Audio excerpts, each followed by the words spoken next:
এই সাত সকালে চৌকাঠে বসে মাছ ধরার ছিপ বানাচ্ছেন। কোথাও মাছ ধরতে যাবেন নাকি? অনেক দিন ধরে ভাবছি মাছ ধরতে যাব, যাওয়ার হচ্ছে না, তাই মাছ ধরার ছিপটা বানিয়ে ফেললুম। যখন খুশি মাছ ধরতে যাব এবার। তা বেশ ভালো। তা কোথায় যাবেন মাছ ধরতে? আপনাদের আশেপাশে তো তেমন পুকুরও নেই যেখানে মাছ ধরতে যাবেন। কে বলেছে আমাদের গায়ে পুকুর নেই? তুই কিছুই জানিস না। তোমাদের গায়ের পুকুর কোনটা বলুন তো? কেন, বাবুদের তাল পুকুর। বাবুদের তাল পুকুর মানে সেই ভূতের পুকুর? শুনেছি ওখানে কোনো মানুষ মাছ ধরে না, শুধু ভূতেরাই মাছ ধরে। তুই ঠিকই শুনেছিস, ওই পুকুরে কেউ মানুষে মাছ ধরতে যায় না, ওই পুকুরে ভূতে মাছ ধরে। তুমি কি ভূত?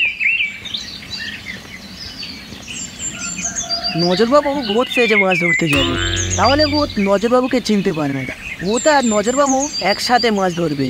কি নজরবাবু, তাই তো? হ্যাঁ, না মানে হ্যাঁ, ভূত যদি মাছ ধরতে পারে আমি কেন পারবো না?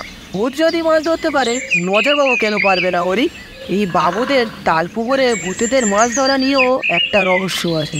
আমিও নজরবাবুকে মাছ ধরার জন্য ছিপ বানাতে বলেছি। আজ সন্ধে আমার বাড়িতে আয়, সব বলবো। নজরবাবু আপনি ছিপ বানান, আজ সন্ধে দেখা হচ্ছে।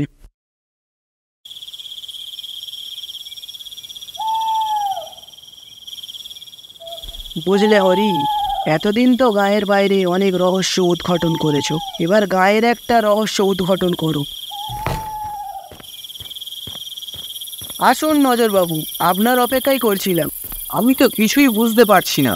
এতদিন নিরিবন্ধক নিয়ে রহস্যের উদ্ঘাটন করেছি, এখন আবার মাছ ধরার ছিপ নিয়ে কি রহস্য উদ্ঘাটন করব?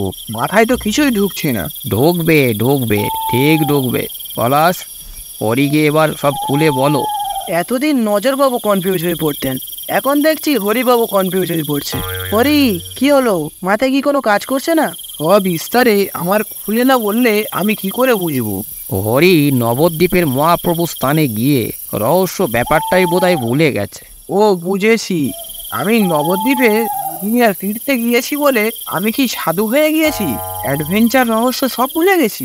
না নজরবাবু না, এই হরির মধ্যে এখনো অ্যাডভেঞ্চার আছে। শুনেও ভালো লাগলো, হরি এখনো আমাদের দলে আছে।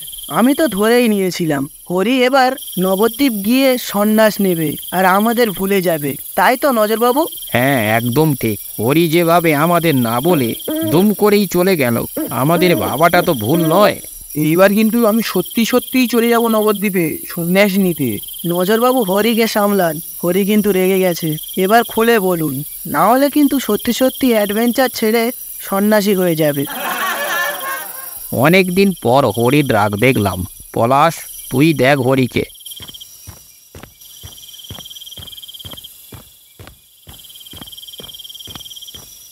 আগে সবাই মিলে আদা দিয়ে গরম গরম চাটা খেয়ে নি, তারপরে মাছ ধরার রহস্যটা বলছি।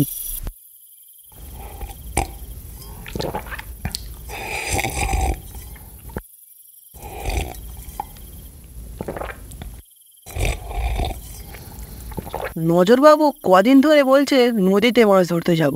আমি বললাম নদীতে মাছ ধরতে কেন যাবেন, চলুন আমরা সবাই মিলে একসাথে মাছ ধরতে যাই বাবুদের তাল পুকুরে, মানে ভুতুড়ে পুকুরে। আমার কথা শুনে নজরবাবু ভয় পেয়ে গেলেন। অনেক কষ্টে রাজি করালাম। এতদিন তো মানুষের সাথে মাছ ধরেছেন, একদিন নাই ভূতের সাথে মাছ ধরবো। তাই নজরবাবুকে মাছ ধরার ছিপ বানাতে বলেছিলাম। আজ আমরা রাতে ভুতুড়ে পুকুরে মাছ ধরতে যাব। ওই পুকুরের মাছগুলো কিন্তু বেশ বড় বড়, 8-10 কেজি তো হবেই। একটা ধরতে পারলেই হলো, মজা করে খাবো। পলাশ, তুই যতটা সহজ ভাবে নিচ্ছিস ততটা কিন্তু সহজ নয়।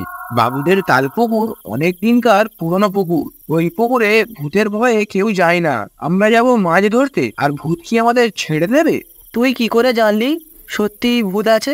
ভূত তো নাও হতে পারে, কেউ তো আর নিজের চোখে দেখেনি ভূতের মাছ ধরা। একেবারে তো মিথ্যেও নয়, আমার বাপ কাকাদের মুখেও শুনেছি বাবুদের তাল পুকুরের কথা। ওই পুকুরে সত্যিই ভূত আসে। শুধু শুধু কি একটা মাছ খাওয়ার জন্য এত বড় একটা প্রাণের ঝুঁকি নেওয়া ঠিক হবে? আমাদের মেন উদ্দেশ্য মাছ খাওয়াটা নয়, আমাদের মেন উদ্দেশ্য হলো ভূতের সাথে মাছ ধরা, তাই তো নজরবাবু? নজরবাবুর যখন এ ব্যাপারে সম্মতি আছে আমার কোনো অসুবিধে নেই। তাহলে আমরা কিছুক্ষণ পর রওনা দেব। নজরবাবুর সঙ্গে একটা টর্চ রাখবেন, ওটাই আমাদের বিপদের বন্ধু হবে। ভূত ডাকছে তো। নজর বাবু, আপনি তো ভয়ে ব্যাঙের ডাককে ভূতের ডাক বলছেন। তাও ভালো। ভূতে কেমন ডাকে? ভূত অনেক রকমের ডাকে, কখনো নাকে নাকে, আবার কখনো মানুষের মতন ডাকে। ভূতেরা নাকি আবার নানা রকম জীবজন্তুর রূপ ধারণ করতে পারে। ওরা ইচ্ছা করলে সব কিছুই করতে পারে, এমনকি আপনার রূপও ধরতে পারে। আমার রূপ কেন? আপনাকে ভূত বেশি পছন্দ করবে। আপনারা তো তুলা রাশি, আর ভূতেদের তুলা রাশি লোকদের বেশি পছন্দ। সাবধানে থাকবেন, কেউ ডাকলে শুধু সাড়া দেবেন না, ভুলেও পেছনের দিকে তাকাবেন না।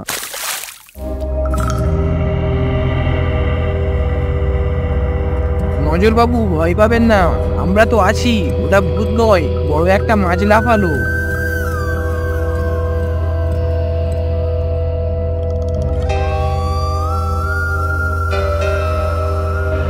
এত মাছ বড়শিতে খাচ্ছে, কিন্তু একটাও মাছ উঠছে না। না রে হরি, এগুলো সত্যি মাছ নয়, এগুলো সব ভূত মাছ।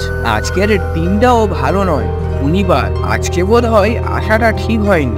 এখনো কি অপেক্ষা করা ঠিক হবে? এসছি যখন, খালি হাতে ফিরে যাব না, একটা মাছ ধরেই যাব। ওরে বাবারে, একটা মাছের জন্য কি আমরা ভূতের হাতে এই পুকুরে মরবো? নজর বাবু, আর একটু ধৈর্য ধরুন, আমি আছি তো।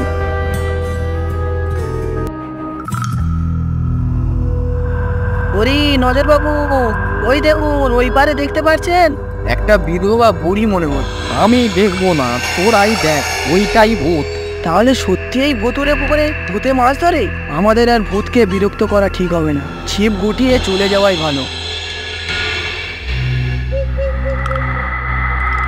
আমাদের ভূত দেখা আর মাছ ধরা দুটোই হয়েছে, এবারে আমরা চলে যাই। হ্যাঁ তাই চল, বাড়ি গিয়ে মাছের মুড়ো দিয়ে মুড়ি ঘন্ট হবে।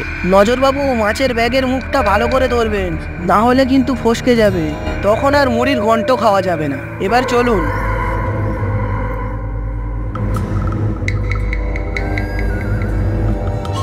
নজরবাবু, ব্যাগটা খুলুন, মাছটা একবার দেখি, ভুতুড়ে পুকুরে মাছটা কেমন। হ্যাঁ হ্যাঁ নজর বাবু, খুলুন খুলুন।